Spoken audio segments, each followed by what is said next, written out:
Next is planning is irrelevant. That is, if sometimes any problem arises, then whatever you have planned, it goes wrong.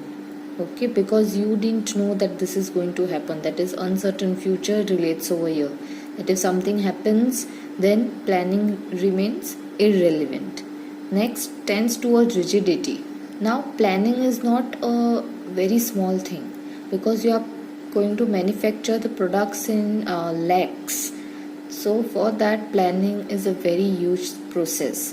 So when some problem arises, then people don't change towards it. They just keep on doing what they are doing. So uh, that is your rigidity. That means you are not changing the things. The managers, the employees who are working there, they don't change the things. They don't take the risk of changing it. Why? Because it requires too much money after that. Again, if you are going to change, again your expense will increase. Okay, so that is why many times managers and employees tends towards rigidity of your planning.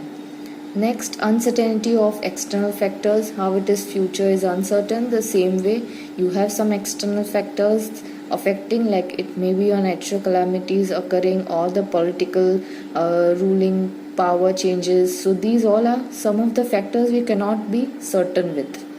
Next, incomplete information. That is, whatever information you are bringing in the stage 1, if it is not proper, not accurate, then you will get wrong result. Whatever data you are bringing in the survey, if you take an example of that, and if you don't bring or take the correct opinion from the people, then you will get wrong data.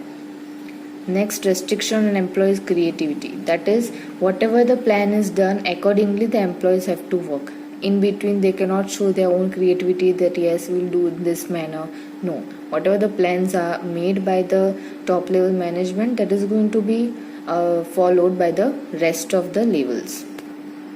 Next, use of faulty methods. That is, there are some scientific methods to be followed during this planning, and if you do it something wrong, then again you will get a wrong result. There are some rules and regulations, in that manner only you have to go, and if you don't follow those, then also you can get a wrong result. Okay, now our next topic we'll be studying in a next video, that is the process of planning. Hello students, our next topic is limitations of planning. Now in limitations of planning, first one is uncertain future. That is, you are not sure about what is going to happen in the future. That is, if you talk about natural calamities, then if we talk about earthquake, is it going to happen or not, you don't know. It is like uncertain things. Okay, then sometimes even if you take the COVID-19 pandemic which is going just now, you didn't knew this going to happen. You didn't knew that people are going to sit at home, the work is not going to take place. So that is your uncertain future. Okay, so when it is uncertain future, your planning gets disturbed. Whatever you had planned, according to that you cannot work. Okay, so that is your uncertain future.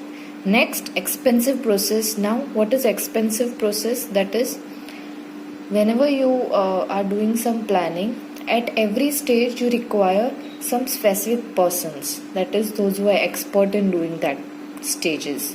Okay, so in plan 1 you just decide that yes, this product we are going to make it, what features you are going to add it, but how you are going to make it and how you are market it in the society, in the public, how you are going to do it. So specific persons are required, that is experts are required, and you need to give them money. They will require money from you, so that process becomes expensive.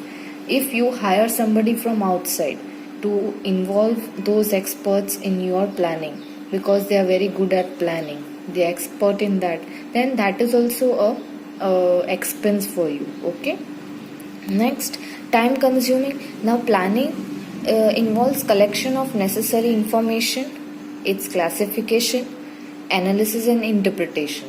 Okay, so these stages are one by one, which is a longer process. That is, first you go into the society or in the public, you go and ask them about your product, get some review about it or feedback about it, and that is a longer procedure.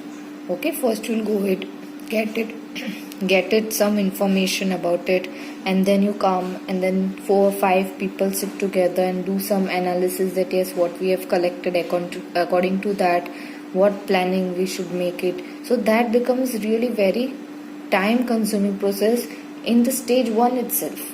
And once when you are clear that what you have to do, what are the alternatives you can create, then you can start giving the instructions to the people, to the employees which are working under you. Okay, so that is your time consuming process.